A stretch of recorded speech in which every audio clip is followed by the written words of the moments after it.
for vehicle and maintenance repairs such as car batteries, spark plugs, oil filters, air filters, wiper blades, brakes, and much more.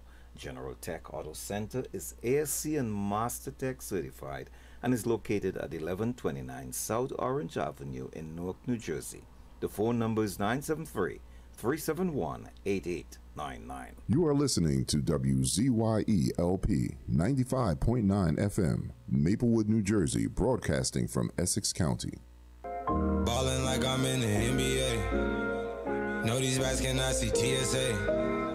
They found me, now I had to relocate. Finna take off on spaceship. God needs up like Matrix. And fucking her unless she nameless. Cause the last two was too famous. We got the trophy like a champion. Fell asleep right on the jet, we gone. Big range just like a champion. No TSA, hop on a jet, we gone. Smash out. I call my hope and then I smash out. I bought my bros, let's get this cash out. I in my mind, drop the bag off, yeah. I'm going top rate, don't make no bad call. Just bought a new crib, but one was mad small. I trip my cup, I make it mad tall, mad tall. None of these songs is basic, yeah. Grease stuck in my teeth like braces, yeah. VVS's don't need LASIK, yeah. Ice out cross is freezing Satan, yeah. Finna take off on spaceship, yeah. God needs up like Matrix.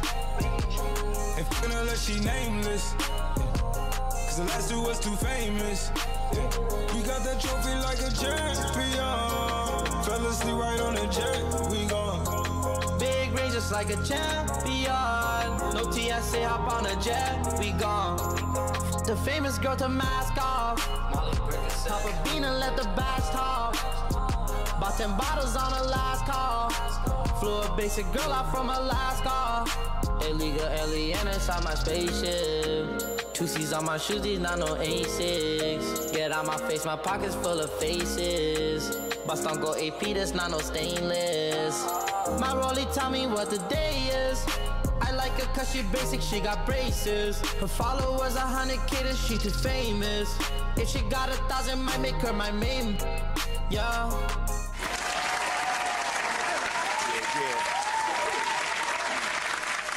Welcome to NonFiction Radio 95.9 FM radio.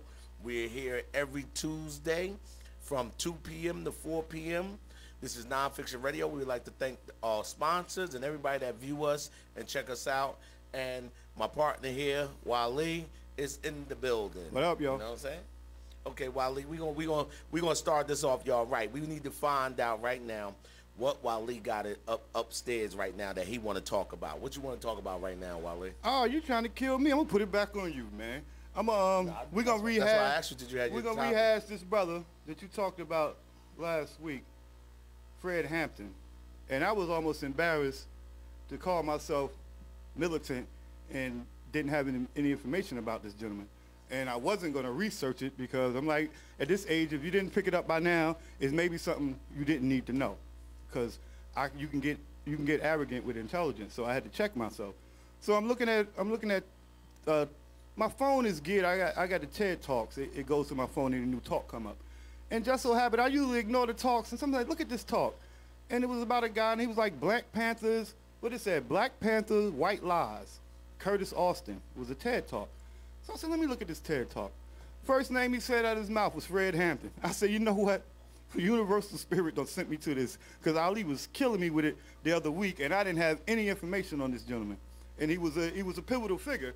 Not even that he was a pivotal figure, his death was a pivotal death in the movement. And what I got from this guy was Fred Hampton was executed in his bed laying next to his daughter, as Messiah said. But what Messiah didn't let me know was when they came through the door, there was a guard at the door, a black guy at the door, because, you know, the Black Panthers knew that they had an enemy, which was the U.S. government. So they had a right to bear arms, so they would protect themselves. So he had security at the door. When they kicked the door in, they shot my man straight through his heart, killed him immediately. Went in the back room, searched out, pulled Fred Hampton out the bed with his 8-month-old pregnant woman, and shot him 2 times in the back of the head, and the guy showed the picture. I had never seen the picture, but there's a picture. They took a picture with Fred Hampton laying there with his boxers on, a T-shirt, and blood because they don't hit him 2 times in the back of the head, hanging out his bedroom door. So I was like, okay, that was crazy. What was going on? But then he goes on to say, there's a lot of information we don't find out. It was that the Fred Hampton's family and the family member of the gentleman that was killed at the door sued the city and those government agencies who kicked their door in and assassinated Fred. They sued and won $2 million in court. So what that proves, if you sue and you win, that means that that man was executed. Both of those men were executed by the United States government or whatever local city or state government that decided to kick that door in and kill that brother. So I was amazed that I didn't know that much detail in it, but years ago I stopped trying to be militant to the extreme because I don't really see any use for militancy, you know, to get anything done. And I looked at it in a different way. So as I was further researching it, the brother said, you know, that the Black Panthers weren't a male-run group. The majority of the members were women, and in the end, the majority of the leadership was female.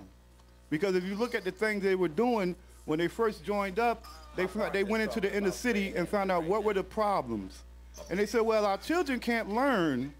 And they asked the children why you can't learn, and they found out that the children were sitting in class starving. So it would take females to understand that, yeah, my baby can't learn if my baby hungry. So that's what started the food programs.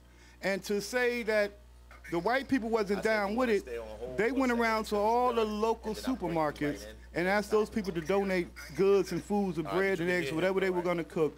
And all of the white businesses donated money to this group. Now this is where it gets scary.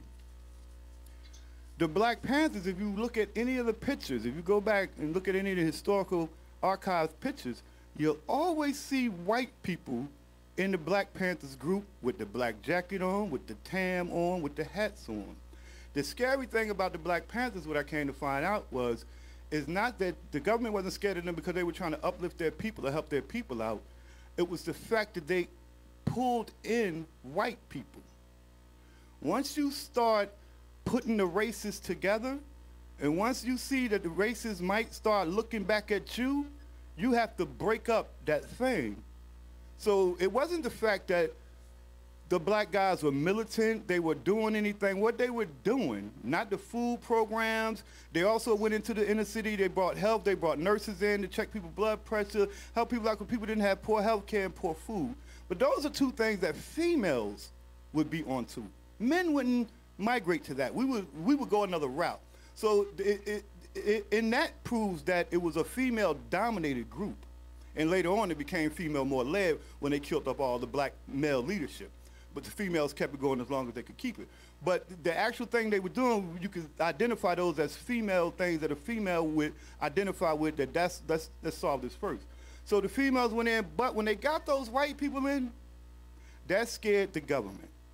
They went in there and killed those guys because they were joining whites with blacks. And at some point, they would look around and see, well, who are the real oppressors? Because we're here with y'all. We white folks, we've been oppressed, so who are the real oppressors? Then they really look at the real oppressors, which is the government. That's why the government went in there, killed up everything, trashed the Black Panthers. The brother said, if you want to do any research on the Black Panthers, he said, be careful, because out of 20 sites, 17 of them are controlled by the FBI, where it's just pure disinformation. So any white person who's want to go against you, what you're saying about a Black Panther, if you're giving them the proper language and the proper history of it, they're only going to be pulling their information from the FBI websites. So they'll just have negative information that you'll be all upset, but that didn't happen, da, da, da, da, da. So you got to know that there's so much, it's more negativity about them out there than it is real stuff. So you got to get real deep, you got to be real tricky and get with some real knowledgeable people, and they'll guide you in the right path to find out the true information. To you, my brother. Yeah. That's peace. That's coming straight from the mouth of Wale. Y'all heard him. This NonFiction Radio, 95.9 FM. But I can't stop talking. Since True ain't here, I'm going to keep on talking. And another thing I found out about that. We got a caller in too. It's a call. Oh my God, I need them callers. We got Mr. Brown in. And the one thing that I found out about it, because it scared me, at the end of that thing, I felt a little shiver go up my spine, because I said something in a prior airing about is there any use for militant type groups? And what I was trying to get to, like I told True, he didn't let me work my way back around to it, was that those things, I thought that they already had a way to kill anything that would try to develop like that, like militancy, this and this and that. Once I found out that that's not what they were killing, they wasn't killing the militancy, that they were killing the joining of the races, then I got scared, because that's my platform. If anybody have ever heard anything I say, we can't do anything until the white people get smart and they get disgusted and they start losing their jobs, and then they realize that they're in the same boat that we're in, and then we all get together and get the people who we need to get.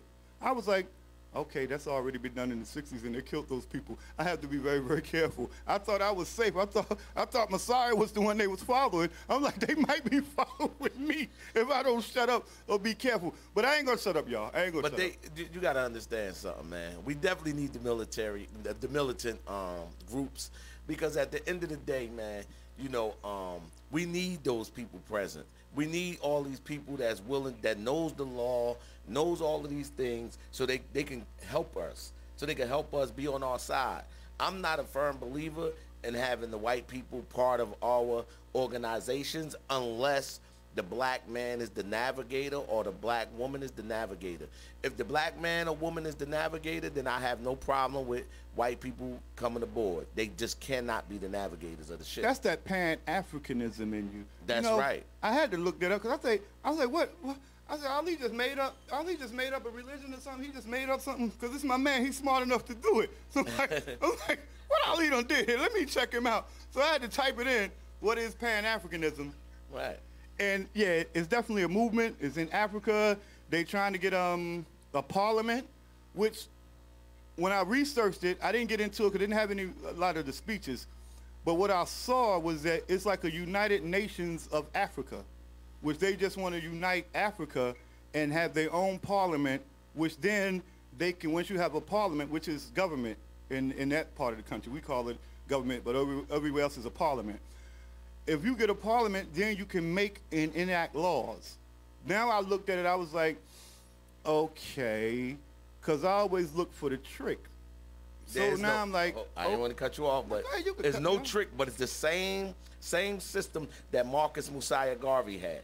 This is they go back to the motherland, do all this stuff, get the land, do all these type of things. Even though those people over there, you know, our people, they're gonna be a little hard-headed and stiff-necked towards us because they feel as though. But they was beefing at the latest Pan-African conference. That was the thing, was that they were trying to share the leadership throughout all of the states, because you know Africa's a huge country. It's a continent, and it's it's states. It's really cities over there. You know, it's a state. So they want to give everybody. They wanted it to go around so every state gets a chance to be the leader, so that nobody feels as though they're being marginalized. Because Africa is so large, you got totally different kind of black people in Africa that don't speak the same language, they don't look the same. You got one country, you got the tallest people in the world, and the country next to them is the smallest people in the world. Yeah, talking about the pygmies. Yeah, and the tall people, this was a joke, but my father was 6'6", 6'7". So I was like, you know, that's probably why I've always been scared of midgets.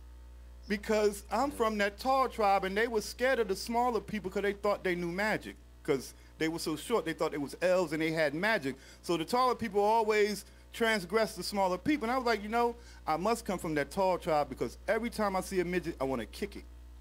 So I'm like, maybe that's where that comes from. I'm like, they scared me to death. I can't be within 20 feet of a midget. So I'm like, maybe that's what my true heritage. So I got that little piece without having to send off the 23andMe to get my DNA checked. I kind of found out where I was from. Okay. Now, we want to get Brown on this phone. We got Brown on the phone, I meant to say, Mr. Brown. Mr. Brown. He got a topic he want to talk about. And let me know, Mr. Brown, when you're ready. Oh, I got another caller coming in. Hold on.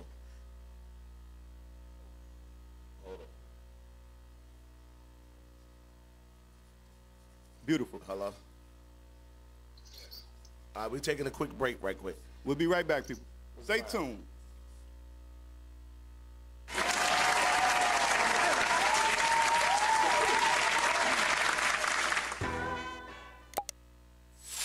This a pain song, but I'm letting everything go, I promise. But not speak specifically about anything, cause that's my way of showing I don't care no more. I'm gonna just go with life until death call my name.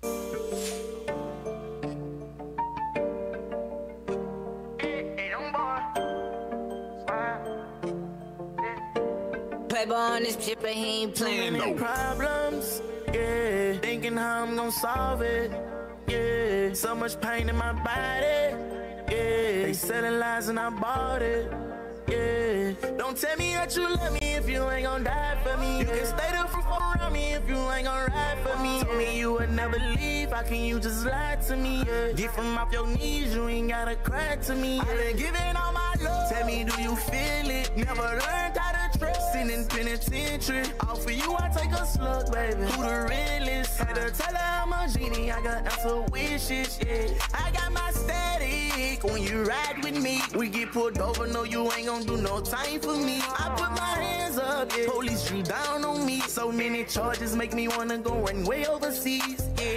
Reminiscing about them days, I was sitting up in the cage. I was begging you to stay, and you hung up in my face. Free Kodak, everything is slayed. They keep begging me to change. Talked to Future the other day, and he say I need to change lanes, yeah. Cause they gon' try to count you out, so you make them count you in, yeah. Stimulate my brain, yeah, yeah. Had to tell them I ain't leaving out the same. Yeah, we back, y'all. We back live, you know. NonFiction Radio, 95.9 FM radio. Yes, FM radio. We would like to thank the sponsors. We would like to thank everybody that's tuning in. Right now, we got Mr. Brown on the phone. Brown, could you introduce yourself and go ahead with your topic, brother? Brother Brown.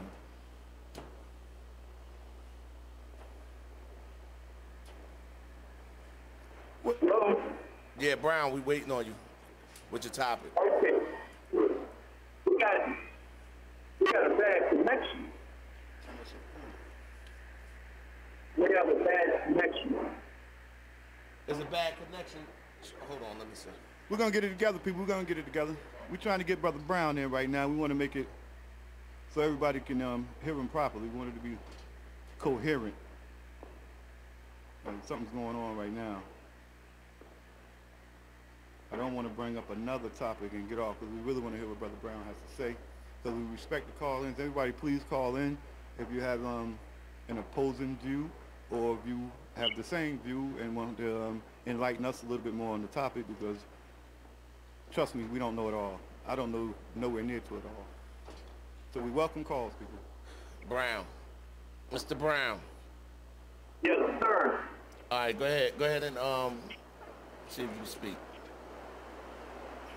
We have a bad connection. I don't hear you very well. Can you hear me? Yeah, I can hear you very well. Okay, there's a lot of noise in the background, sound like. If you can hear me well, we can try to proceed. Maybe you got me on speakerphone. Maybe that's it. No, I don't have you on speakerphone. I'm listening. Here. I hear the echo you're talking about. It's an echo. I thought it was coming from Brother Brown's phone, but because you were real loud. I don't know. Yeah, you sure it ain't coming from your phone, Brown? Because we was just okay. It was everything all right over here. I had called you. Maybe it's better for me to call you. Now you just cleared up. All right, hold on. You just cleared up. Talk again. Hello? Yes. Yeah, you cleared up now. Whatever you. Hello? Yes. Yeah, you hear us? So we're not. Hello? Now he lost us. See, we cleared up with him, and he lost us. Yes. Hello, Brother Messiah. Yeah, I'm here. Hello? Call him. Give us a minute, ladies and gentlemen. Give us a minute. Technical difficulties. Technical difficulties. We'll work it out. We're new at this. Yes, brother. Yeah. Okay. You had came in good. I guess I had to call you on this. So Hear that echo in the background. all right. Now come on. Yeah.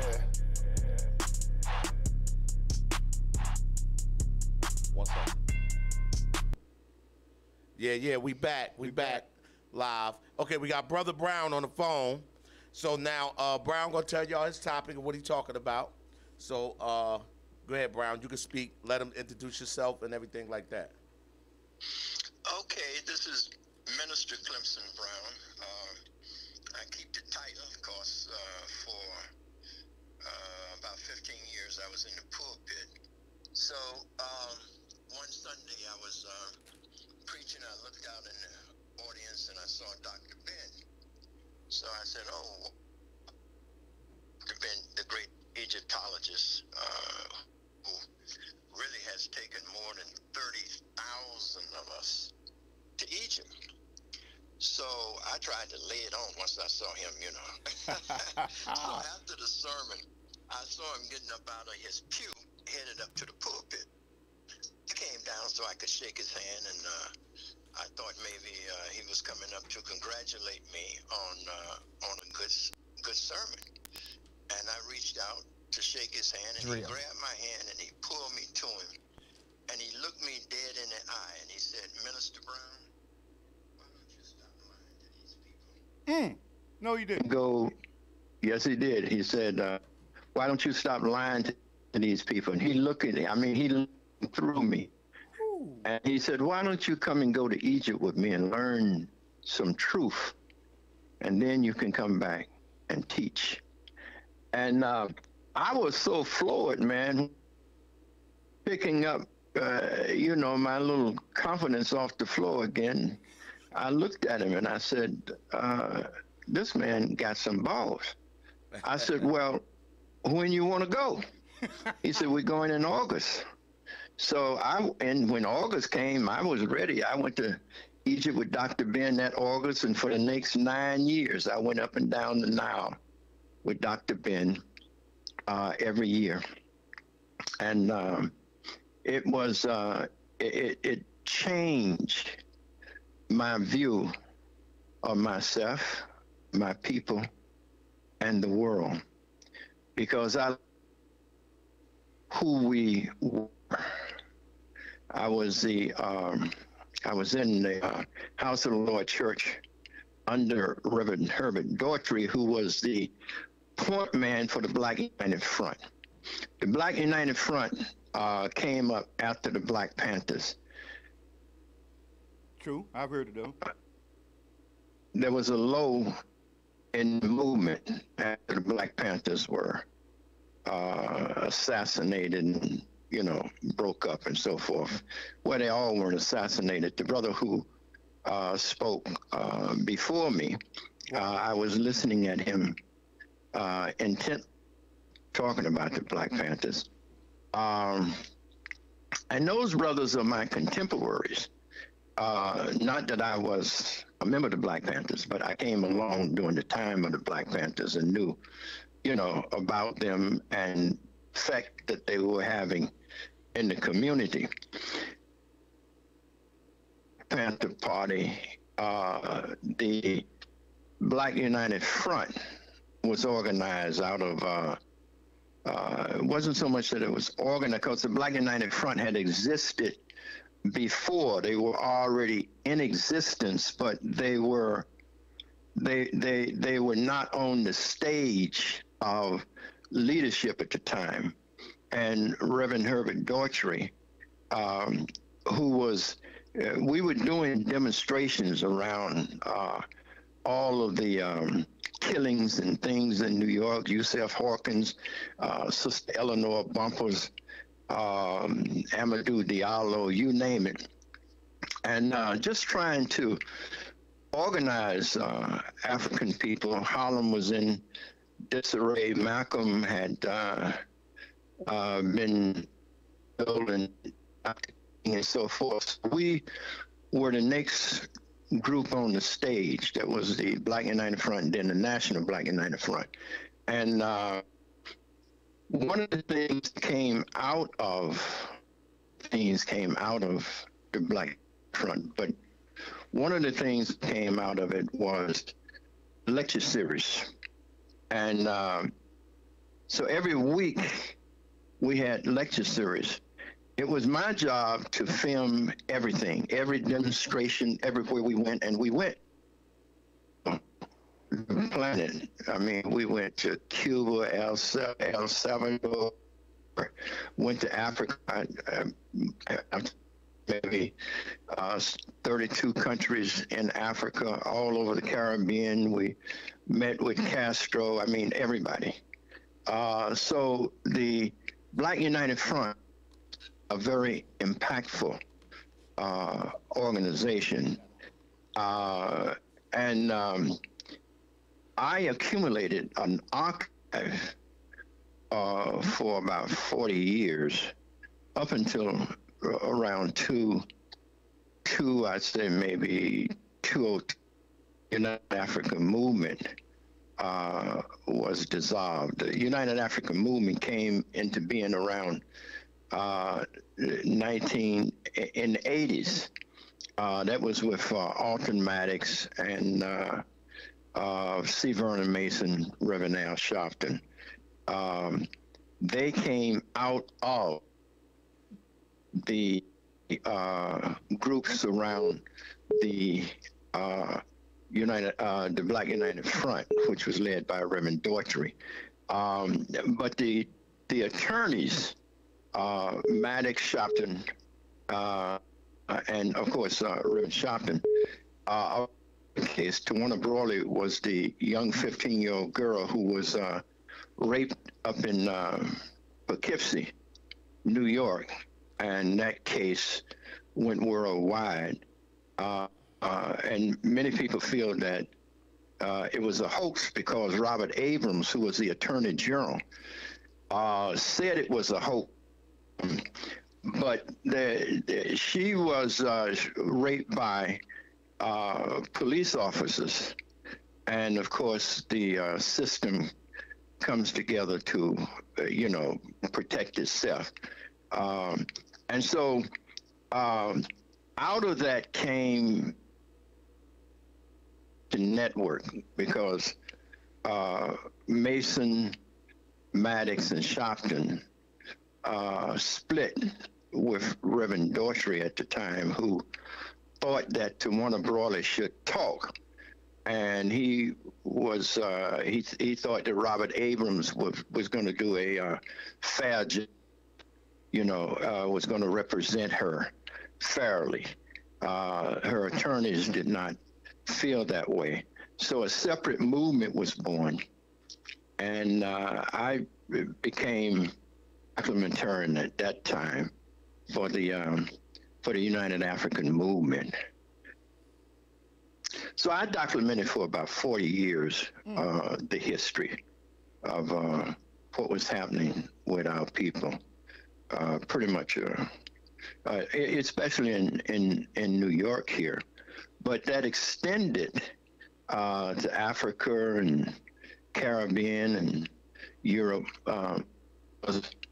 We were trying to link with our people everywhere, England, Africa, Caribbean, and so forth. So I got the opportunity to travel with Reverend Daughtry. We were invited to the OAU, places like that. I mean, what out of this in terms of those sessions that we used to give every week and invite the best of our historians, and I had the opportunity to record them all and to travel with them, people like Dr. Ivan Van Sertima, who did the book They Came Before Columbus, talking about African people here in the Americas, going back to 900 BC, who were primarily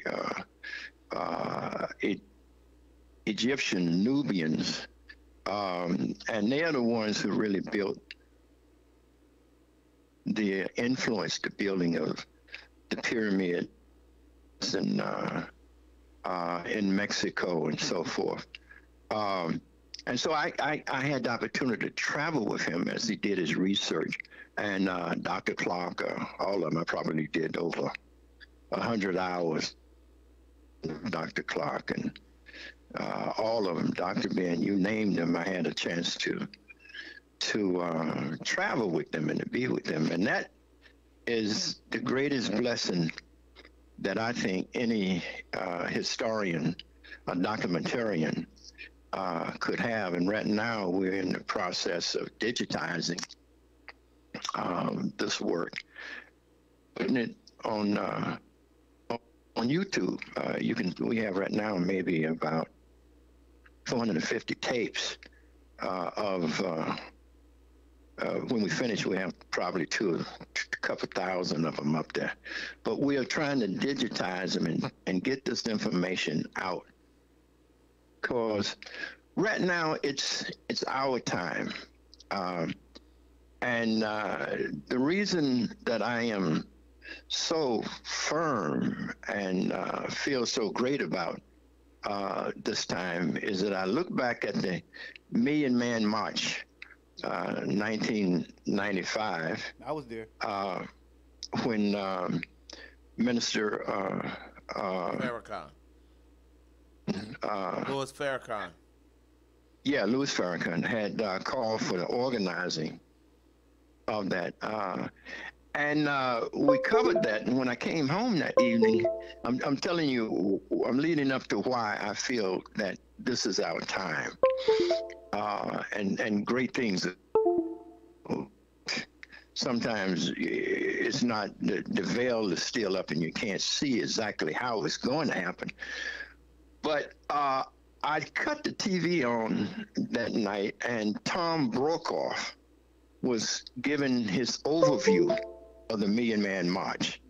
He was, I think he was with Channel 4, one of those channels. And after he finished talking about the Million Man March, he said, by the way, a new star was found in the heavens tonight. I wonder if it has anything to do with the Million Man March. So I immediately jumped on the phone and I called Dr. Charles Finch, because I knew he was an astrologist and a researcher, and he did a lot of lectures for us. So I asked him, I said, Dr. Finch, I just heard Tom Brokaw talking about a new star was found, and he was connecting that star with the Million Man March. I said, how that what's happening with that? And he said, yes. He said, Brokaw is right. He said, that star is Kephas. It's the Ethiopian king. And it is the rise of the black man. So I said, the black man is risen? How are you talking about that? He said, well, there'll be many potents, there'll be many signs before Kephas sit, but Kephas will become the brightest star in the heaven. And when that happens, we will be in power again. Well, come on now. When? What? Let's talk about this. So he said, well, there'll be other signs, and it generally takes maybe 50 to 100 years from the time you begin to see the rise. So I said, okay. Now, since then, I heard Dr. Finch speaking about other events. For an example, he talked about Barack Obama as another example of Kephas' rise, black us coming into our rightful place.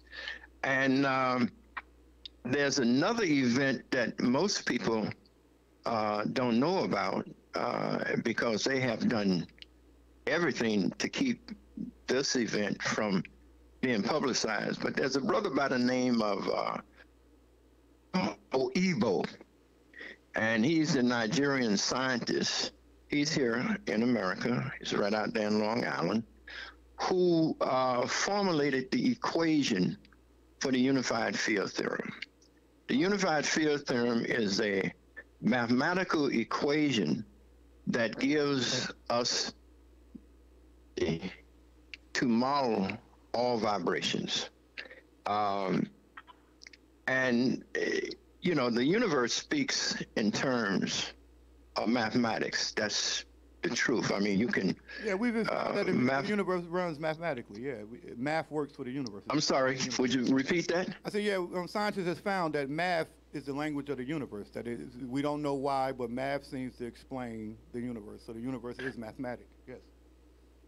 Yeah, because mathematics can model all movement. Mm-hmm. And what Professor Ebo does is lay out the African worldview, the concept of one energy, the source of energy.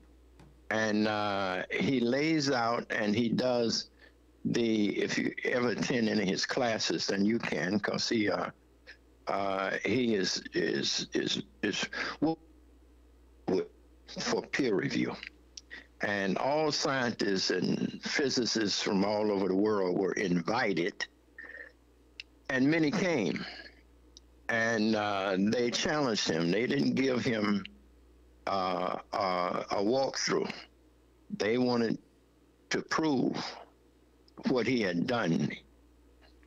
Yeah, and science don't play. You have to prove there is no faith. If it can't be replicated all over the place, if the numbers don't work, if they just work in your lab, then guess what? You're lying. So science doesn't play in that respect. You know what I mean? You can't say, I invented something, I found some miracle here, and it can only be found in your lab. That means it's a trick. Right. So yeah, they have that set in place to keep false prophets and false people from making false claims. Yes. So it's good that he was challenged. Now, how did he fare in his challenge? Well, when the dust settled, only Professor Ebo was standing. My man. I have all of this on tape as well, because I was the official documentarian for him as well. All right.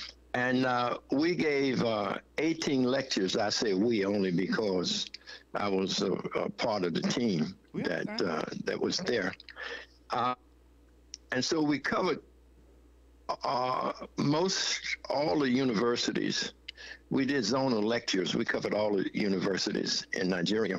And it was so successful that when the tour was over, the Nigerian Senate convened, voted unanimously to create the Africa International Foundation for Science and Technology and make Professor Ebo its maiden recipient. Now, the reason that he cannot be, when I say cannot be, I'm talking about under this present administration of things, is that he turns the world upside down. And you have to understand that you would have to take Einstein down, and you'd have to put Professor Ebo up as the leading mind. I mean, it just changes everything upside down. One of the things that he was challenged on in Nigeria, and I'm laying this out here so you can see what it, how explosive this becomes.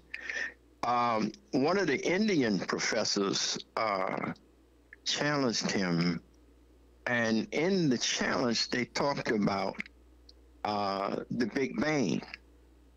And so Professor Ebo was saying that was not true, that the Big Bang says that the universe is expanding. You know, the Big Bang and everything is expanding.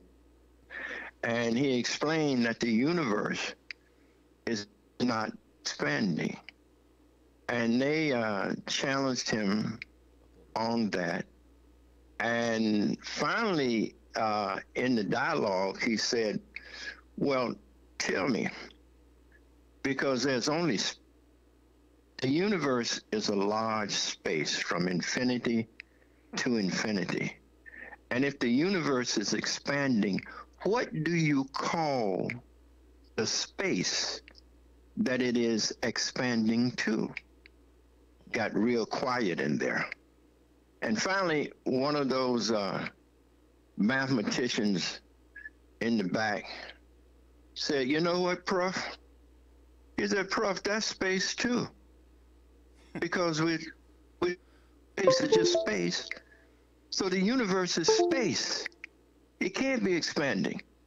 What do you call the space that the universe is expanding to? And all of a sudden, man, all of those mathematicians and physicists, they just all got up and started clapping. That ended that dialogue between the Indian professor and Professor Ebo. And everything took a whole different, I'm just giving you a highlight that was earth-shaking. Yeah, for I'm them. trying to get deep. So, I need to see that. Yeah, I need to see that. Huh? I need to see that because I'm trying to get deep. Because at this point, I can't hear you. I'm losing you. You got me now? Hello? Yeah, I'm still here. So you sound like you're far away. So y'all done got tired of me already? No. We trying to figure out is it on our end or your end. Hold on. Let me see if I put you on speaker. I can hear you better. Hold on. Yeah, go ahead. Yeah, you got us now? You got us now? Yeah, I got you. I can hear you now. I got you on speakerphone though. All right. Now what I was saying. But go ahead. What I learned from it though at this point was that they're saying that the expansion, the material that is expansion, is 5% matter, 25% dark. I want to say it right. Dark energy, and the other 75%. No, the 25 is dark matter. With matter, dark matter. Then the 70% is dark energy. So that's what they're saying, that the energy is pushing the dark matter, which is the matter itself, which is us, is being sorry, because a balloon, like there's space inside, we're on the outside of the balloon. Like I said, I tried to figure this out myself. I mess with Einstein and unified fields theory. I'm trying to figure out where we come from too and how did all this thing start myself. So that's why what you're saying is very, very interesting to me. I want to see his take on it. So because all I can get from it is the white man's perspective on this. You know what I mean? Like when I'm trying to figure out where I'm at and what's going on and how I'm going to get there, we're going to take a quick break. People will get back to you. We have to take a quick break, and we have to let everybody know you're still listening to 95.9 FM radio, NonFiction Radio. We would like to thank our sponsors and everybody that support us. This is the Messiah the Poet Show right here with my brother Wale. Pick up. We got Mr. Brown on the phone. We'll be back. This program is brought to you by General Tech Auto Center. They offer vehicle and maintenance repairs such as car batteries, spark plugs, oil filters, air filters, wiper blades, brakes, and much more. General Tech Auto Center is ASC and Master Tech certified and is located at 1129 South Orange Avenue in Newark, New Jersey. The phone number. This program is sponsored by Lyman's Cafe Caribbean. They provide inviting music, friendly smiles, and great taste in Caribbean foods and a taste of the islands. Lyman's Cafe is located at number 5 Winan Street in East Orange, New Jersey. The web address is www.lymanscafe.com and the phone number is 973-674-2992. This program is brought to you by Taxco Incorporated. They provide tax preparation, IRS resolution, accounting, business consulting, and wealth building services. Taxco has offices located at 1733 Springfield Avenue, Maplewood, New Jersey, 8 First Avenue, Bloomfield, New Jersey, and 293 First Avenue, Newark, New Jersey. The web address is www.taxco.co, and the phone number is 973-762-7299.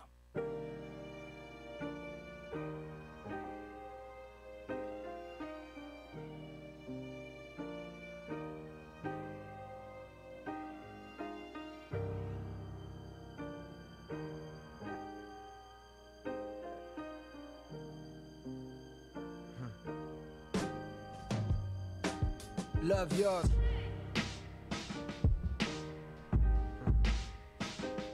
Love yours. No such thing. No such thing as a life that's better than yours. No such thing as a life that's better than yours. Love yours. No such thing as a life that's better than yours. No such thing, no such thing. Heart beating fast, letting you know that he alive. Fake niggas, mad snakes in the grass, letting you know that he arrived. Don't be sleeping on your level, cause it's beauty in the struggle. Goes for all y'all. It's beauty in the struggle. Let me explain. Yeah. It's beauty in the struggle, ugliness in the success. Hear my words and listen to my signal of distress. I grew up in the city and know sometimes we had less. Compared to some of my niggas down the block, man, we were blessed. And life can't be no fairy tale, no once upon a time. But I be right damned if a nigga don't be trying. So tell me, mama, please, why you be drinking all the time? Does all the pain he brought you still linger in your mind? Cause pain still lingers on mine. On the road to riches, listen, this is what you find. The good news is, you came a long way. The bad news is, you went the wrong way. Think being broke was better. Life that's better than yours. No such thing as a life that's better than yours. Think being broke was better. Life that's better than yours. No such thing, no such thing. For what's money without happiness? Or hard times without the people you love? Though I'm not sure what's about to happen next, I ask for strength from the Lord up above. Cause I've been strong so far, but I can feel my grip loosening. Quick, do something before you lose it for good. Get it back and use it for good. And touch the people how you did like before. I'm tired of living with demons cause they always inviting more. Think being broke was better.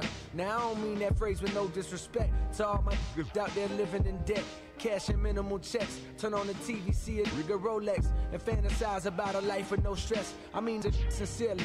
And as in who was once in your shoes, living with nothing to lose. I hope one day you hear me. Always gonna be a bigger house somewhere, but you will feel me. Long as the people in that mother, I'll flood you dearly. Always gonna be a whip that's better than the one you got. Always gonna be some clothes that's fresher than the ones you rock.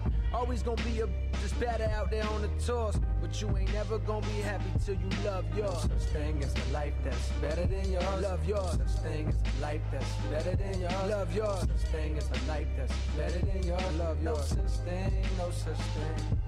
Heart beating fast, let it know that he alive. Fake niggas, mad snakes in the grass, let it know that he arrived.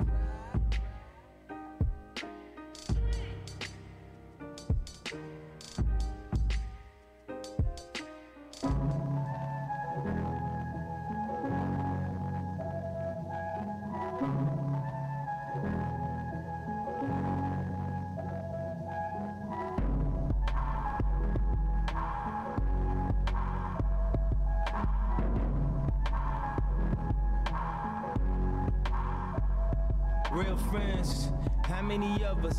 How many of us? How many jealous? Real friends, there's not many of us. We smile at each other, but how many honest? Trust issues, switch up the number. I can't be bothered, I cannot blame you for having an angle. I ain't got no issues, I'm just doing my thing. Hope you doing your thing too. I'm a deadbeat cousin, I hate family reunions. The church up by drinking at the communion. Smelling free wine, now my tux is ruined. In town for a day, what the we doing? Who your real friends? We all came from the bottom. I'm always blaming you, but what's sad, you not the problem. Damn, I forgot to call him. I thought it was Thursday. Why you wait a week to call my phone in the first place? When was the last time I remembered a birthday? When was the last time I wasn't in a hurry? Tell me you want them tickets when it's game time. Even to call your daughter on the FaceTime. Even when we was young, I used to make time. Now we be way too busy just to make time. Even for my real friends. I guess I get what I deserved on her. Word on the streets is they ain't heard from them. I guess I get what I deserved on her. Talk down on my name, throw dirt on them. I couldn't tell you how old your daughter was. Couldn't tell you how old your son is. I got my own junior on the way, dog. Plus I already got one kid. Couldn't tell you much about the fam, dog. I just showed up for the games, dog. Maybe 15 minutes, took some pictures with your sister. Merry Christmas, then I'm finished, then it's back to business. You wanna ask some questions about some real like I ain't got enough pressure to deal with. Please don't pressure me with that bill. Cause everybody got them that ain't children. Oh, you been nothing but a friend to me. Thinking I'm crazy, you defending me. It's funny, I ain't spoke to centuries. To be honest, dog, I ain't feeling your energy. Money turn your kin into an enemy. Same real as they pretend to be. Looking for real friends. Real friends. How many of us? How many of us are real friends?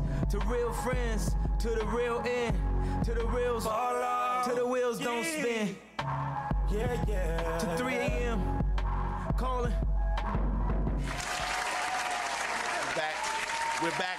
we're back live. We're back live. We still got Mr. Brown on the Brother Brown. airwaves. So we're going to let Mr. Brown, he got 7 more minutes, and let him clear up what he was saying.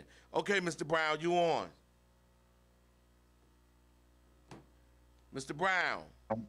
Yes, sir. Can you hear me? Yeah, you back on. You got 7 minutes. You could clear up everything. You on live. Okay. Let me try to do something in the 7 as you why I am so glad that and feel that we are coming into our time. I talked about Kephas and so forth, but I was speaking about Professor Gabriel Oebo, and the one thing in vision for the unified field theory, he came up with the single element, which is all energy comes from one source. Energy can neither be created nor destroyed. So all the quickest way I think I can present this so you will see it and understand it is that light from the sun reaches the earth in, I think, 9 minutes. That's 92 million miles. But that's a snail's speed, 92 million miles. 93. Yeah, that's a snail's speed. So if you consider the universe being infinite and the creator, which is the source of the energy, all coming from one source, and that energy is all over the universe at the same time, that means it's traveling infinitely in no time. I mean, that's time you can't imagine, so because it's everywhere. And energy condense, it forms the hydrogen atom. The hydrogen atom is what makes up matter. All matter is composed of hydrogen atoms. You and every aspect of all things is the creator.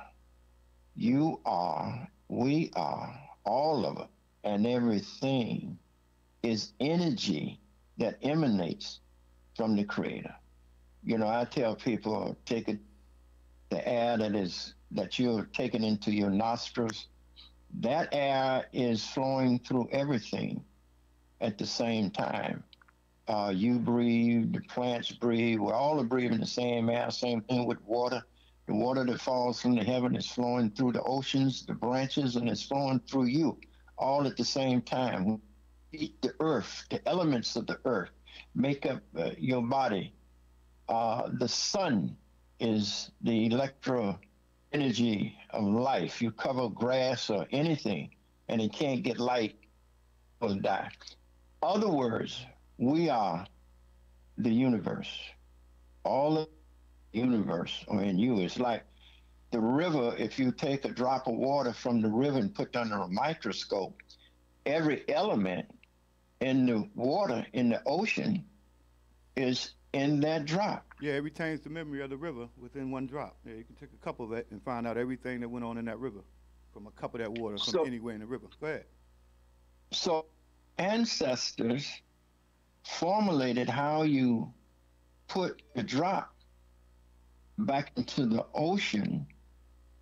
They understood that if you put the drop back into the ocean, the drop becomes the ocean. Is inseparable from the ocean. It's one with it. You can't separate the drop from the ocean once you put the drop back in. So what they understood is that if you take the humanity, to put it back so that it is one inseparable from the universe, one with,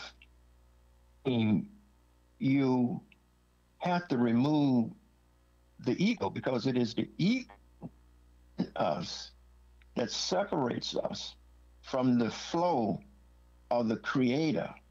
In other words, if you remove the ego, it's not you who speaks, it's the creator through you. And the way they understood you do that is to live my art. That is truth, harmony, balance, justice, righteousness. And you remove the ego, and the creator then flows through you, and your voice is the voice of the creator, because you're one with the creator. Speak on it. So that we, understanding that Ma'atian principle, the more that we live that in harmony with ourselves, our community, our people, and the world, and that's why at this particular time, we are a people the world awaits. African Americans in particular are the important human beings on the planet right now, because our history goes back to the origins of man, and we were the first to bring civil. And depending on how you want to look at it, because everybody don't believe that Africans, everybody mutated from African people who were caught in the ice of Europe and had to become the environment of Europe in order to survive. They don't believe me when I say it. They don't believe me when I say it. Huh? They don't believe me when I say it, but go ahead, speak on it. You're older than me.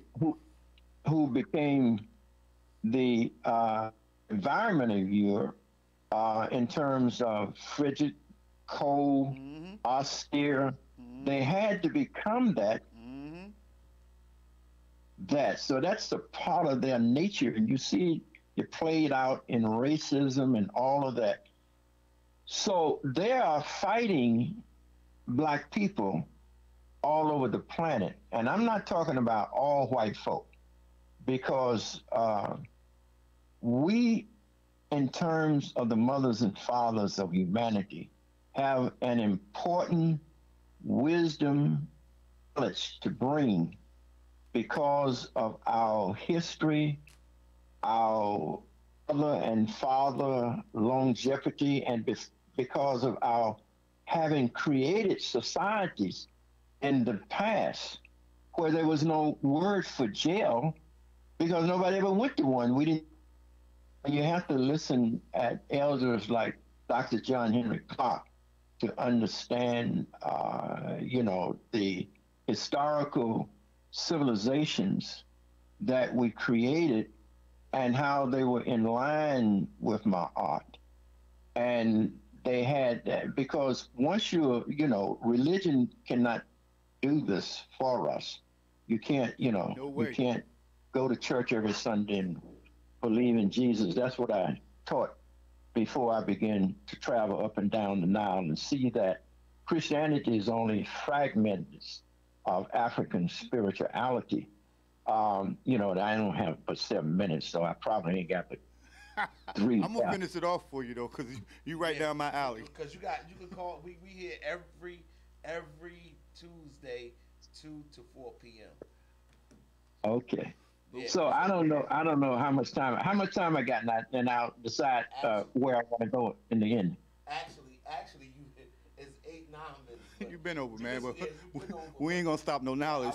I was gonna let you finish it out, but yeah, you can go ahead. Okay. You can go ahead and sum it up, and make sure before you exit out, you say your whole name and everything, so the viewers can know who you are. To give everything, all your information, whatever it is you want them to know. And I need you to spell Gabriel Ethos' last name. How did you pronounce it? I'm trying to write it down so I can.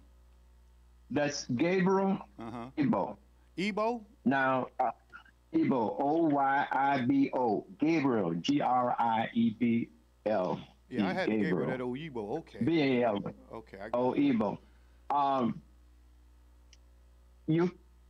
You can get my website and you can see many of the tapes that we have put up, digitized and put up. The website is www.tapvideo.com. Just tapvideo.com. T as in Tom, A apple, P Peter, Video, video.com, tapvideo.com. Put in the address box, www.tapvideo.com. My number is 347 773 8203. And go on there and help us digitize this library. How can we help? Explain that. How can we help? I mean, is there a way somebody can physically go up there and work on your stuff for you, like it's open source or something? Are you saying? No, we have a GoFundMe. Just look at what we are doing, and you'll see the value of it. Okay. And then you can donate accordingly, because this is history that awakens our consciousness. And when we are conscious of who we are and what we have done, it changes us. It changes your ability. And one of the reasons that I know we will survive anything is because of what we have already been through. And if we live Ma'at, that's removing the ego.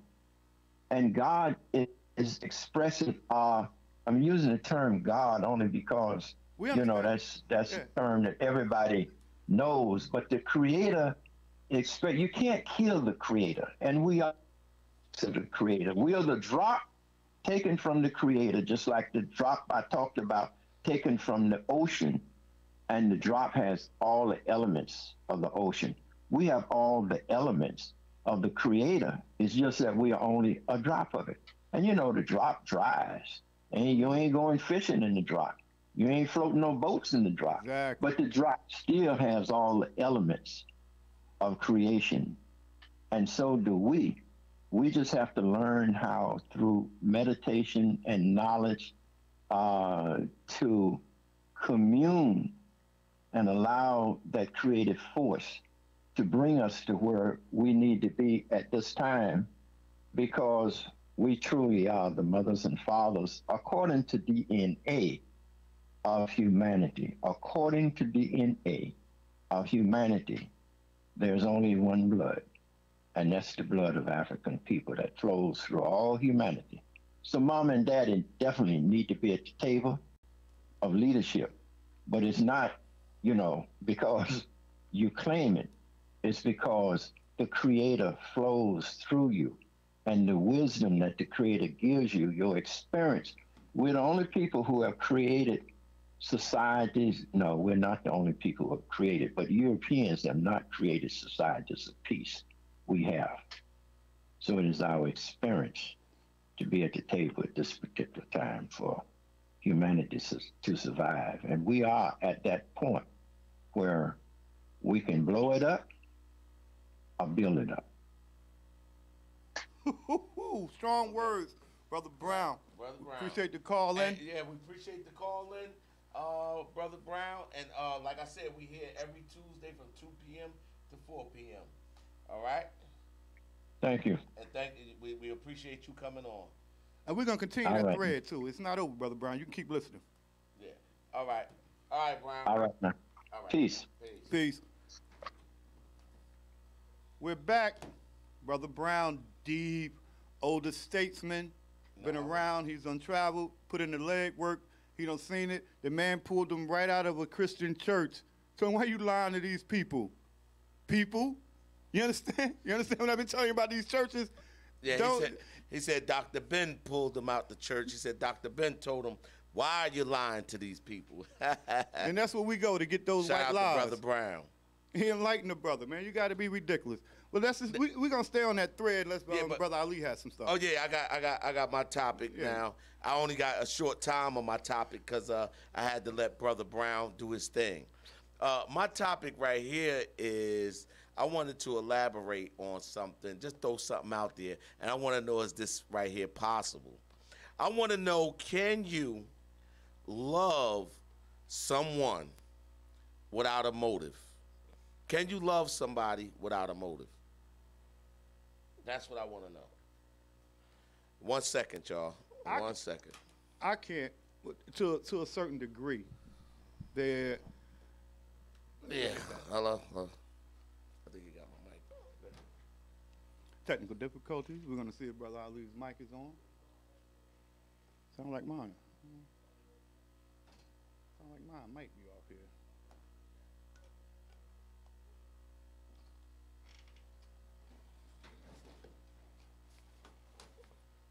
Yeah. Yeah. All right, there you go. We're back. Alrighty. All right, now this is back to NonFiction Radio, people. With NonFiction Radio, we're here from 2 p.m. to 4 p.m. This is Wale and here. Messiah the Poet. Right now, Eric is not here with us right now, which his name is Prophet, and Talk Truth. His name is Truth, and Eric Speaks Truth. Eric Williams is not with us. Oh, we needed him here today to hear Brother Brown. Nah, but it was a real peaceful day today. Real peaceful, real Brown quiet. wouldn't have got nothing through. He wouldn't have got nothing through. So listen, and I know he gonna want to beat both of us up for saying that, but this is running. This is a peaceful day right now. But listen, this topic right here, people, that I'm talking about real quick, as I want to know, can you love someone without a motive? Can that be done? Can that be done, Wale? I don't know, because as children, we love our parents. At first, we don't love them. We just know we need from them. So we know if we cry, they'll give. So we get what we want that way, in that respect. But as you grow older, you're loving them. I guess they telling you I love you. They telling you. I'm understanding that love is not built in. Love is almost manufactured. I guess it kicks in at a certain age when you can fall in love or infatuation or in lust. But is there really true love? Love to me is almost like a tool in your tool chest. You pull it out when you need it. You use it for what it's good for. You need to marry this woman. You need to have some kids. You need to procreate and have some babies for the population. But after that, we can fall right out of that love. And then we can fall in love with somebody else. So obviously, love is not a built-in thing like your blood flows, like you're in it. It can be taken out and put back in. So, yeah, you can love somebody. You can use love any kind of way you want. But can you love without a motive, not expecting anything? Because the reason why I say, can you love someone, people, without a motive? Can you love someone without a motive? Now, I want to say, can God love us without a motive? Is that possible? Can you love your wife without a motive? Can you love your children without a motive? Can you love your job without a motive? Like, these are the things that I want to talk about, and it's kind of deep, because it's so deep that, can you say, yo, I love my job, like I really love my job, like I love my job, without saying, I need that paycheck. I want that paycheck. So you say, yo, I love my wife.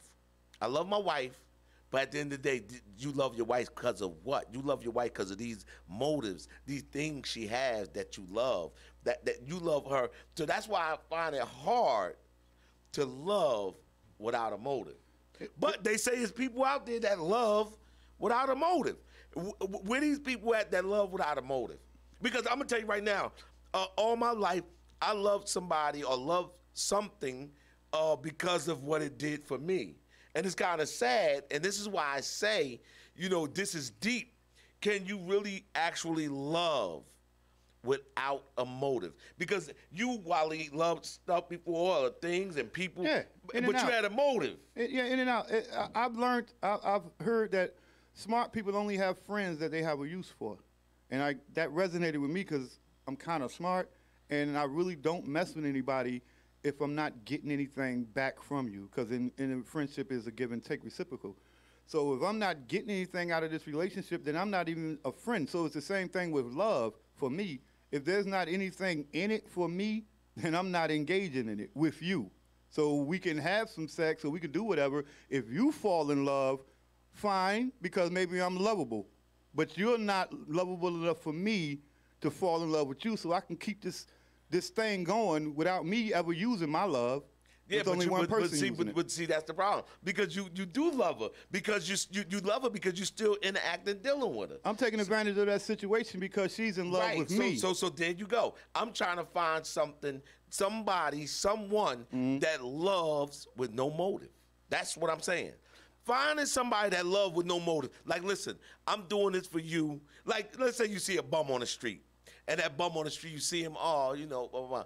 And you really get some food and money, and you give it to that bum, and you don't let nobody see it. You give it to the bum, you don't say nothing to nobody. Now, that's love. You doing that. That's genuine love. You did that from the heart. Now, that I could say is genuine love because you ain't getting nothing in return. You ain't expecting nothing. You didn't have an audience. You didn't see, nobody saw this. You just did it on a humbug. That's what I call love with no strings attached, no motive. It's almost impossible. That still has a motive because it's built in that person. He just wants to do something good for somebody. No, but he doesn't want to be known for it. So. No, but what is it? Where is it at? Because you can love someone. Yeah, but love is a tool. So you don't pull out love when you giving a donation or you helping somebody out. You're not pulling that tool out. What I'm saying is when I pull out my love tool, and not my other love tool, but when I pull out the tool of love, I need to definitely. I'm doing it. There's a motive involved. No, where's the motive though? The bum is here. You got the food. You didn't tell the cashier. Oh, not me giving the bum now, because I don't give bums anything. No, but what I'm saying about that person, they're not using love. They're using charity. Charity is a different thing. To be charitable. There's no motive. They getting nothing. Yeah, there's a motive because he wants to do something good for his fellow man, and he doesn't want any credit for it. I just want to walk by, get his bum this $100, hope he lives good. You know what I mean?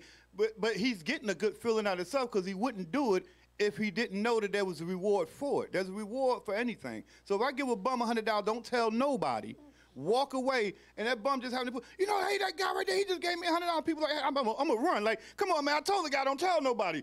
So, but I did. When I get away and I go home, I'm like, yes, I gave that guy $100, and he had a good meal, and I love that feeling that I get at home by myself for doing for people without taking accolades for it. But I actually said this person did all of that and didn't do none of that. Didn't tell nobody. Did nothing.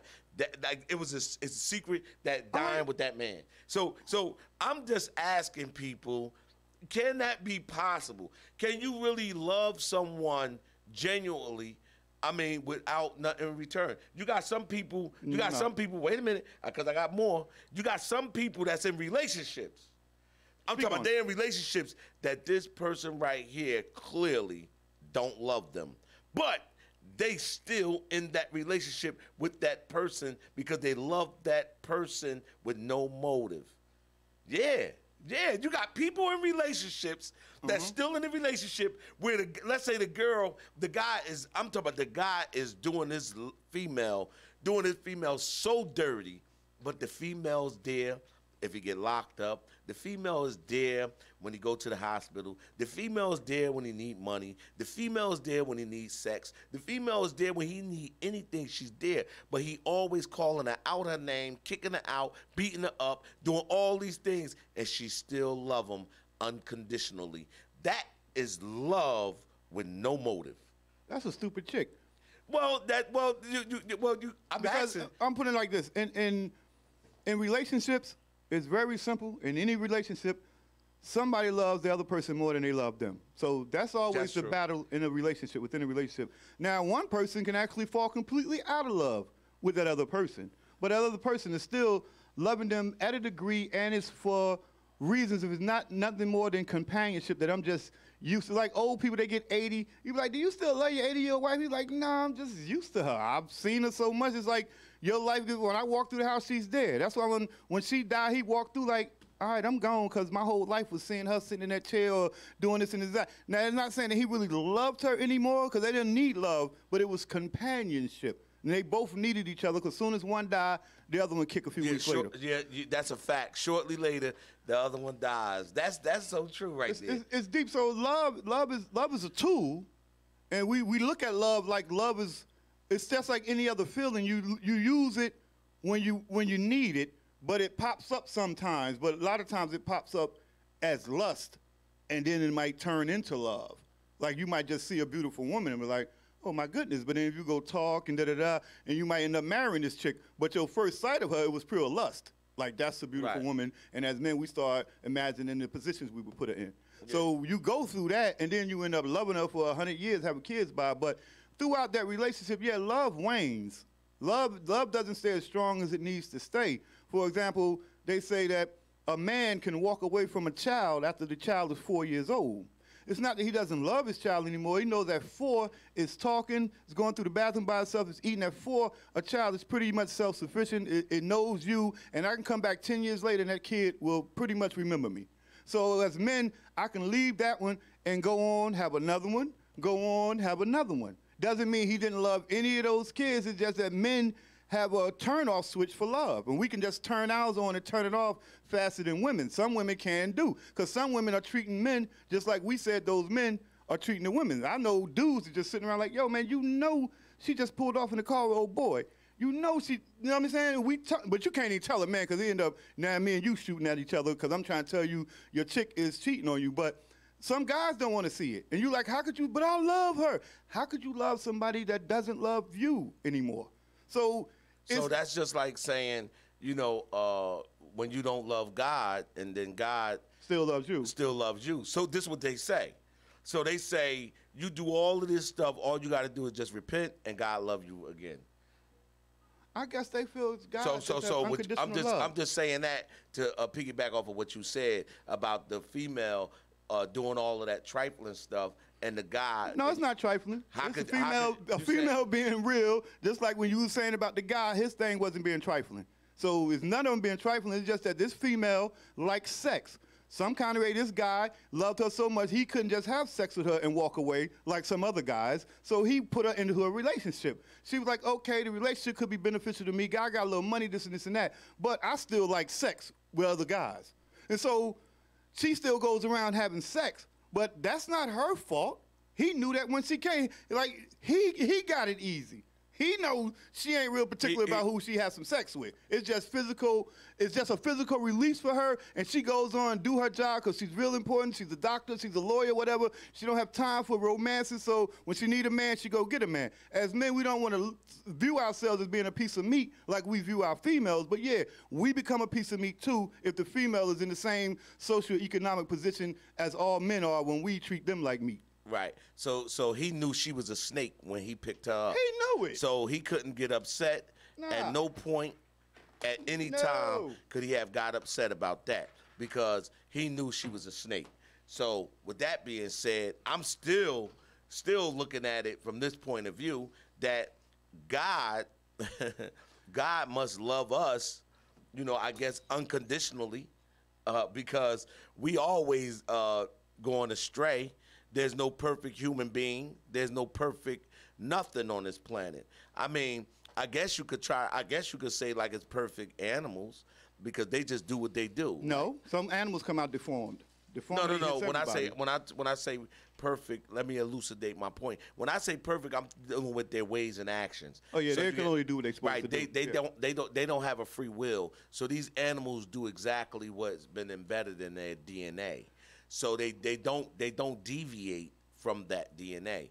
We have the DNA as well, but we deviate because we have that free will. So I look at a lot of things and I say, well, I wonder, can somebody really love someone without a motive? It's so deep. This topic right here is so deep and touchy because it's very hard to do. I mean, I guess you could say God is one, according to these books and what people say about God.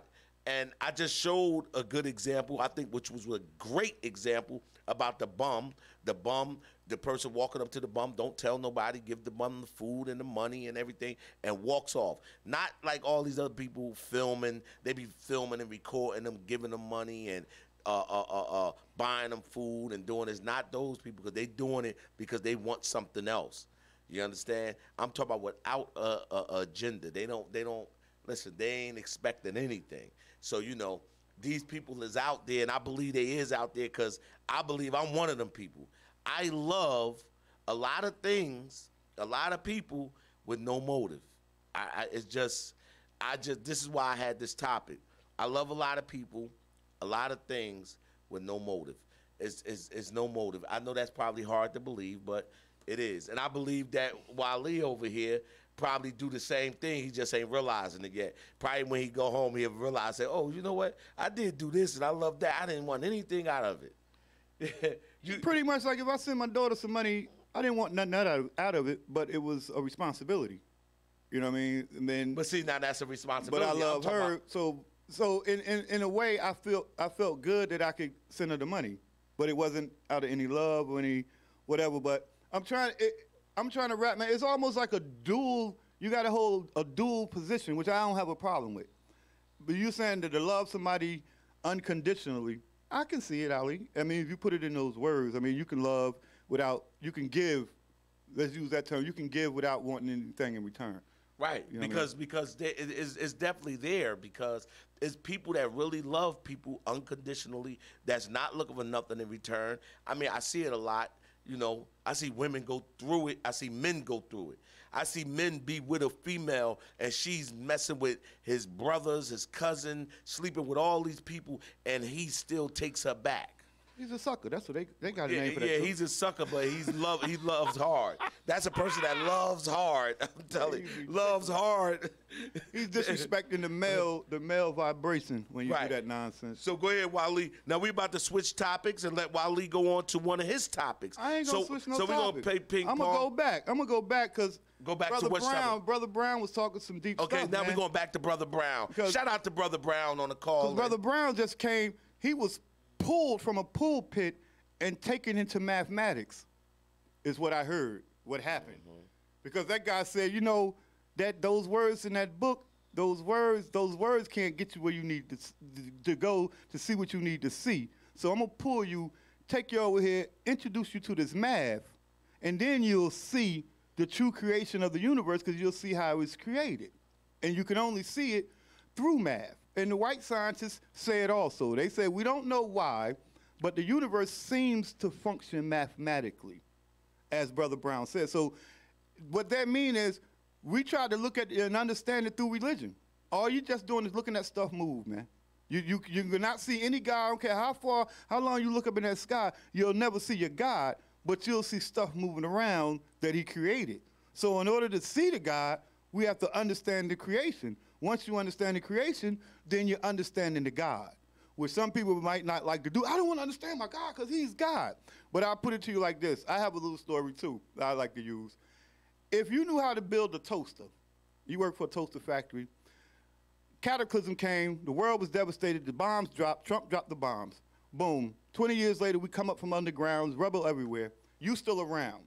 You said, oh, you know what? I can go into that pile of junk and pull up some stuff. I'm going to show y'all something. Y'all remember browning bread when you could have the bread brown? Because it's 20 years after the nuclear bomb. A lot of people ain't going to remember. It's like, no, what? If you can put a toaster back together and make it toast bread, then you are a toaster god, because you understand how to make a toaster from beginning to end. Like our God would understand how he created us from beginning to end. And what we're saying is that the proof of the creation is only in the universe. You cannot find it in one of these biblical or spiritual books. Let's put it that way. Right. And everything up, just so y'all know, everything up in the universe moves geographical. It just moves geographical in space. That's all it's doing. And they say that the space is expanding. But when it's expanding, like Brother Brown said, what the brother said, well, what is it expanding to? Exactly. It's expanding to what? Into what? What is the universe? Like, man, what are we evolving? If they say we evolve, what are we evolving into? A lot of people will say that, well, this is the end because you go back to the religious books, God created us in this form. So if God did it, this must be the form he wants us to stay in. But if you don't look at it through God's lens, if you go and look at it through the mathematical lens, then God just wants you to understand his creation so you can understand yourself. And so if that means that you have to evolve physically different, to go back to hit my man, if you have to plug your brain into a machine, then that's what you need to do. Then that's your requirement. Evolution is only moving you to that point. If you do that and all of a sudden you understand creation and you understand your God, and other people say, well, we still got the books. Well, what do you do with that? What do you do with somebody? You tell me, no, but if you plug into this, you'll be able to see the true creation. And you'll be able to understand how your God created you and everything else around. And they'll run away to a corner and hug their book. Because nobody really don't want to see the truth, because if you realize that you're the God and you are responsible for yourself, then I guess you just messed up. I guess you blew your godhood. Well, because we definitely God. So people don't want to realize that they're God, because then you have to be responsible for being a God. You have to move in God-like ways. But that's sad, because it's proven fact that we are gods. Because you can sit there and pray all you want. You can sit there and lay in that bed and pray that meals come to you, food come to you, go to the bathroom and all that. It's never going to happen. You're going to die right there. You got to get up. You're going to have to get up with your free will that you have and go ahead and make something happen for yourself. That goes to show you that you are a God. I'm going to deal with this free will one of these days. Not only that, it shows and proves that you are God. And when you just elaborate real quick, people, on when you said to evolve. Just so y'all know, he's not speaking in the terms of Charles Darwin evolving from apes and all that. I hope that's not what you were saying, right? What do you mean evolving from apes? You know, Charles Darwin. What were we going to evolve from? Now, I'm not talking. I'm not speaking Darwinism, but I'm saying, like, yeah, it has been proven that our oldest ancestors was an upstanding ape-like creature. No. Listen, so you're saying that we were just brought in here without the hair and everything? We were just this form? Because that's what the biblical people are saying. Like, God created us in this one form. And we was never another form prior to that, and we shouldn't be another form after that. That this is the only form. And I'm saying, no, there were prior forms, and there will be continuous forms. No, people, don't listen to that. But I'm here. They got to hear me. Hey, listen, people, don't listen to that. Now, listen. He trying to steal my listeners. I got listeners. My listeners like to hear that nonsense I be saying. Yeah, but the people don't listen to that. Trust me, it's madness. That he's talking about is crazy. We have always been here. We have always been here, people. What is the lady name, the white lady name that was talking to, the white lady was talking to Jada Pickett, and she said that, she was talking about the human race to Jada Pickett, and she was saying that there's only one race, the human race, and she said she lost her pigmentation, but she was once black and lost her pigmentation, that everybody came from a black woman 370-something thousand years ago. Well, I want to let you know, Miss Thing, that we've been here for millions and millions of years, and don't you ever forget, sweetheart. But I'll explain that. Well, I'll explain what they're saying. I can explain where she was wrong at, because it was a lady, African lady by the name of Lucy. Her fossil was found. It's over 3 million years old. That's the ape-like creature, though. Lucy no, is ape-like. No. That's it. There you go. I'm explaining what they're saying about we all came from Africa. What they're saying is that as far as back as we can trace, everything came from Africa. But they can't trace anything further back than what they found. But so Africa could have started 5 times. Africa could have started 5 times, stopped, if something happened, it stopped, started again, it stopped, and we're just in the last restart. People done went right back out into the world, because there's been cataclysms over this planet that's destroyed the people who venture out too far, and then that's called a bottleneck. So now you got to repopulate. So now with all that bottlenecking, it's been traced back. They traced it, not only does every human being get traced back to one female, the same thing with the animals. They can trace every dog back to one particular dog, because everything that was in Africa, Africa had the largest concentration of humans, wildlife, and everything. So when people set out those first 4 or 5 times, they were wiped out. But the people in Africa felt that, they felt what happened. They felt the vibrations, the comet hit. They felt that they knew something happened on this planet, and it wiped out. So guess what? After a couple 100 years, they send more people out again. Let's go see what that thing was. And they write it down. Something big happened. We don't know what. And we go out. So we went out 4 or 5 times, and this is the last go out. That's why it can be traced back to something a couple 100,000 years ago. Okay, now I want to elaborate on that. Listen, people. Listen. Speak on it. Listen, people. This is Messiah the Poet, and I'm going to give it to the best of my ability. I tell y'all that every week. Every week. Just so y'all know, right? The black African man, woman, and child has always been here. We walked all over this planet Earth, 196,940,000 square miles of it. We left OMAC heads. It's called OMAC heads. Go research and look it up. We left those OMAC heads, just so you know, Brother Wally. I know the OMACs. Right. We left them in Mexico, all over. These OMAC heads is still here to this day. And it's funny that these OMAC heads still here. They look like you. Yeah. They look like you. Yeah, they look like my black viewers. They look like me. These OMAC heads. So they're all over the planet. So what do you mean? We've been looking like that. We evolved. We didn't evolve to none of that. We evolved the same way we've been. We've been just like this. The African Dendata. We still the African beings. Ain't none of that changing up Charles Darwin stuff. No Charles Darwin theories over here. Now, they might get him with it, but you won't fool me with that. All I got to do is see them old man heads, them pyramids, all those things like that, and it did not show our face. Now, you want to say on the hieroglyphics and stuff like that, they had on dog heads and stuff like that, and they had on stuff, but just know that those was things that they had on their heads, and it represented something. I'll even go back to the hieroglyphics. Some of the hieroglyphics, just know the hieroglyphics, those was things that was representing things, people, that wasn't actually the female's face or the African brothers and sisters' faces. I mean, there's structures in Africa. Like I do my YouTubing. I look at the structures, and there's structures, places that they know that the hieroglyphics were added later. They were from a later people.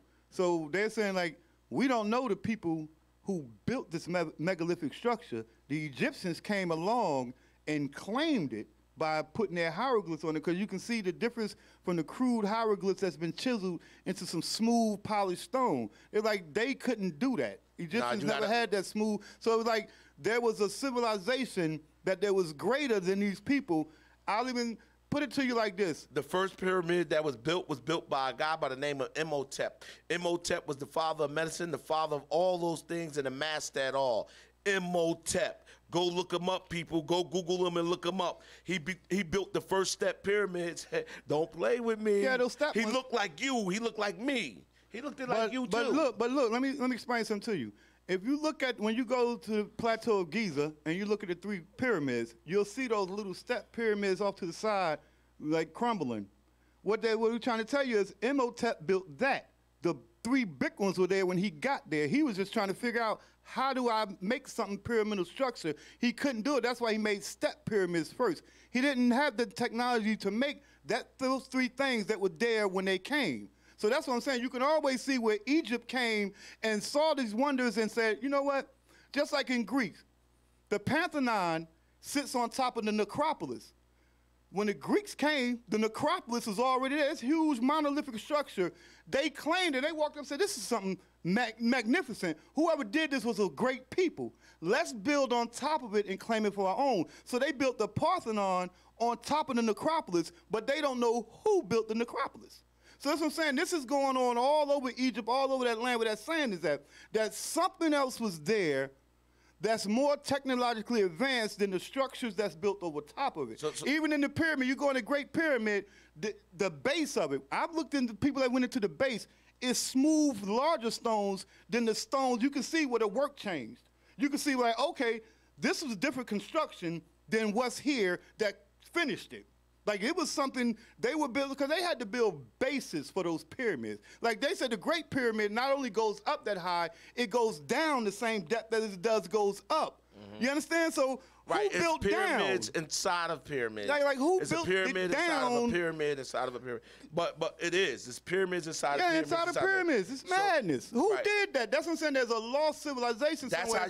So when Dr. Brown said it was those Ethiopians, I'm trying to connect it, because the white people going to claim it. They can't really claim, because they know it came from that African area. So they know they're never going to take the claim for building those structures. It's still going to come from the African But if it comes from us, I need to know so I can get a little bit more militant, because I had to walk away from my militancy, because I can't back up all these scientific truths and things, all these discoveries that I'm coming up with, and keep trying to put black on top of it. So I just need to understand it first, and if during my understandings I find out that the black people really did it, trust me, I'm the first one. I'll be more militant than Brother Messiah here. But right now I have to put my militancy to the side, put it up on the shelf with some of my other concepts that I don't use anymore, but I can pull them down when I need them. I put the militancy up there because I need to figure out the truth of what I'm trying to find out. And what I found out so far, there's been a lost civilization that did some great things on this planet, and the civilization that rolls up behind it built on top of it. Like we do now,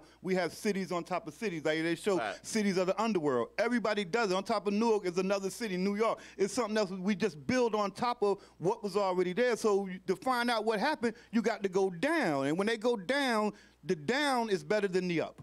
So that means the previous civilization was better than the current one that we're giving the credit for all of the construction. Not saying that what they didn't build. I don't know what they did build, but what they didn't build were those megalithic bases that these structures sit on top of.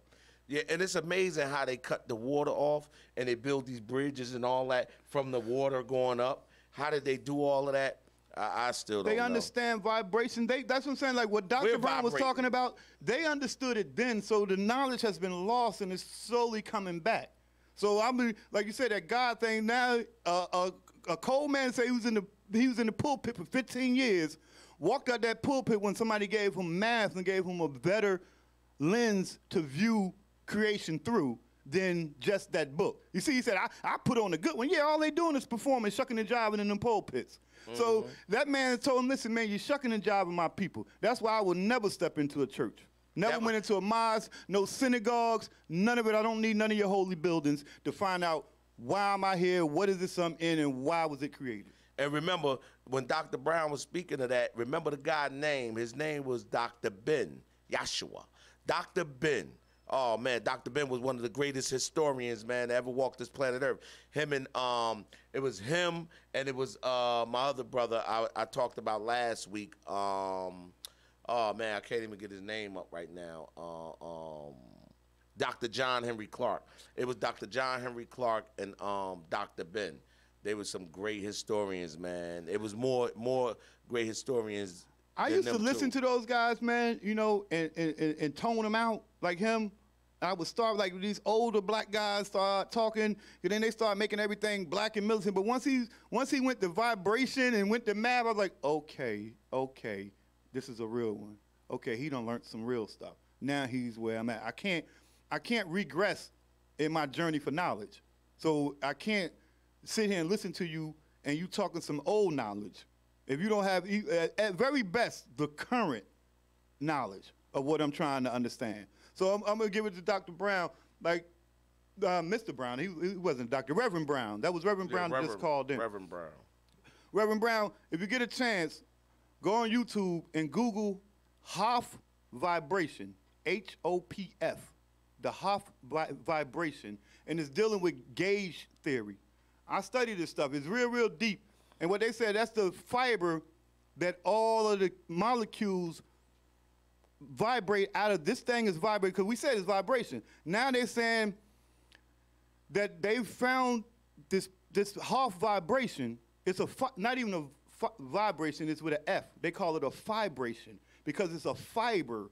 It's the fiber of the universe, because they say the universe is material. Like Einstein said, it's flexible. It's flexible. And he's saying, yeah, and they're saying that this vibration is everything else is popping out of that. And that's the true thing, the true creation of the space so far. So that's what I'm like, okay, he's on the path. He's talking about what I'm talking. So I just want to, elucidate and enlighten him on a little, so maybe he can look up that Hof vibration, because it's freaky. Just so you know, everybody's vibrating and everyth's vibrating. It's vibrating so fast that we barely even moving, people. And the Hof vibration means that we've always been taught that most things do a 360. To get back to yourself, to start at one place and get back to that, you have to do a 360. What they say that Hof vibration does, it causes you to move in 720 degrees in order to get back to yourself. So it's a movement that you can take. I can show the movement. The movement is like this. Say if I have a cup and I wanted to get my phone back to this position without it spilling. So what I would do is go up, do that, do the movement. You do the movement like that, bring it around, and that's that's 720 degrees. I went up 360, down, under, and back around. That's a 720 degree. It looked like you did the twist to me. Yeah, they have a move for it in Latin. It's a Latin dance they have for it. When I seen a video on it, and they showed that they figured out that movement. Like, I didn't know that was they're like, no, it's incorporated into a dance. They call it this move. And they had the good lady, and she has the cup, and she shows you that's how you get back. That's 720 degrees to get back to your starting point, as opposed to the gods in the earth that says 360. Nobody knew about the 720 move. See, that's a new move. We all on 360. So that Hof vibration that's because you're dealing with, that's probably the fourth or fifth dimension. we're dealing with different dimensions, but they saying That's not in the third dimension. They saying that's just the vibration of this. That's the thing that creates the solid, because all we are the solid. So we're the solid. Everything else, like I said, is dark energy and dark matter. So we're the matter. That's the thing that's creating the vibration, that's creating the stuff that makes the matter, the Hoff vibration. Yeah, people, we got to wrap it up. We like to thank all the viewers for listening in. We like to thank the sponsors. Without the sponsors, they will not be us. This is NonFiction Radio. This is Wale and Messiah the Poet Show. Peace. 95.9 FM Radio, people. Ballin' like I'm in the NBA. No, these guys cannot see